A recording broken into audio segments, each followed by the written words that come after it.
एक सेकंड के लिए इन दोनों फिजिक्स को ध्यान से देखो और बताओ ज्यादा एस्थेटिक कौन लग रहा है, फिजिक ए या फिजिक बी। अगर तुमने फिजिक ए चुना तो तुमने बिल्कुल सही चुना, क्योंकि वाइड शोल्डर्स की वजह से वेस्ट अपने आप छोटी दिखने लगती है और पूरी फिजिक एक क्लीन वी टैपर क्रिएट करती है। लेकिन प्रॉब्लम ये है, ज्यादातर लड़के शुरुआत में चेस्ट और बाइसेप्स पर ही ज्यादा फोकस करते रहते हैं, जबकि असल में तुम्हारी बॉडी का ओवरऑल शेप सबसे ज्यादा शोल्डर्स ही डिफाइन करती है। तो अगर तुम भी नेचुरली वाइडर शोल्डर्स बिल्ड करना चाहते हो तो इस वीडियो में मैं तुम्हें 3 science based home workout exercises बताऊंगा जो शोल्डर्स को वाइडर और राउंडर बनाने के लिए सबसे ज्यादा इफेक्टिव मानी जाती है। तो चलो शुरू करते हैं।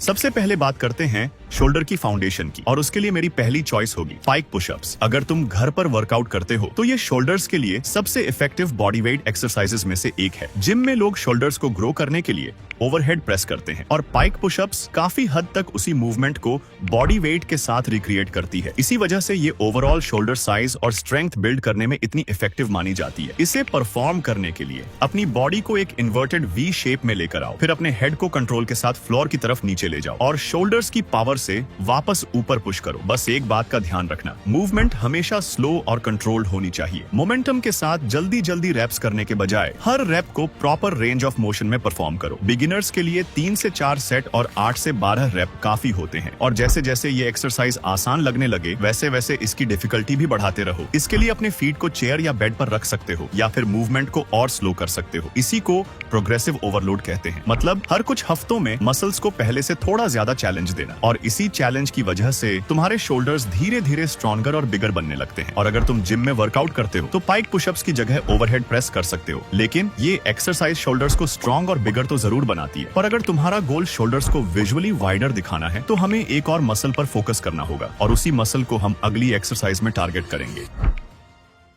अब बात करते हैं उस मसल की जो शोल्डर्स को सबसे ज्यादा वाइडर लुक देने में हेल्प करती है, और वो है साइड डेल्ट्स। ये शोल्डर्स का साइड वाला मसल होता है। जब ये अच्छी तरह डेवलप होने लगता है तो शोल्डर्स अपने आप ज्यादा ब्रॉड दिखने लगते हैं। इसी वजह से वेस्ट कंपैरेटिवली छोटी दिखाई देती है और पूरी फिजिक एक क्लीन वी टेपर क्रिएट करती है। अब सवाल है, इसे ट्रेन कैसे करें? तो उसके लिए लैटरल रेजेस सबसे इफेक्टिव एक्सरसाइजेस में से एक है, और सबसे अच्छी बात, इसके लिए जिम जाना जरूरी नहीं है। अगर घर पर वर्कआउट करते हो तो बैकपैक, वाटर बॉटल्स या रेजिस्टेंस बैंड जो भी अवेलेबल हो उसी से ये एक्सरसाइज आसानी से परफॉर्म कर सकते हो। इसे परफॉर्म करने के लिए अपने हाथों को बॉडी के साइड से शोल्डर हाइट तक कंट्रोल के साथ उठाओ, फिर धीरे धीरे वापस नीचे ले आओ। बस एक गलती बिल्कुल मत करना, बॉडी को स्विंग मत करना, क्योंकि जितनी मूवमेंट कंट्रोल्ड होगी उतना ही साइड डेलट्स को ज्यादा काम करना पड़ेगा। बिगिनर्स के लिए 3 से 4 सेट और 10 से 15 रेप बिल्कुल परफेक्ट है। और जब ये एक्सरसाइज आसान लगने लगे तो वेट या रेजिस्टेंस धीरे धीरे बढ़ाते रहो। यहीं पर फिर से वही प्रोग्रेसिव ओवरलोड प्रिंसिपल अप्लाई होता है। मतलब समय के साथ मसल्स को थोड़ा थोड़ा ज्यादा चैलेंज देना, तभी वो ग्रो करेंगी। और अगर तुम जिम में वर्कआउट करते हो तो यही एक्सरसाइज डंबल या केबल लैटरल रेज से भी परफॉर्म कर सकते हो। लेकिन अभी हमारा काम पूरा नहीं हुआ है, क्योंकि सिर्फ फ्रंट डेल्ट्स और साइड डेल्ट्स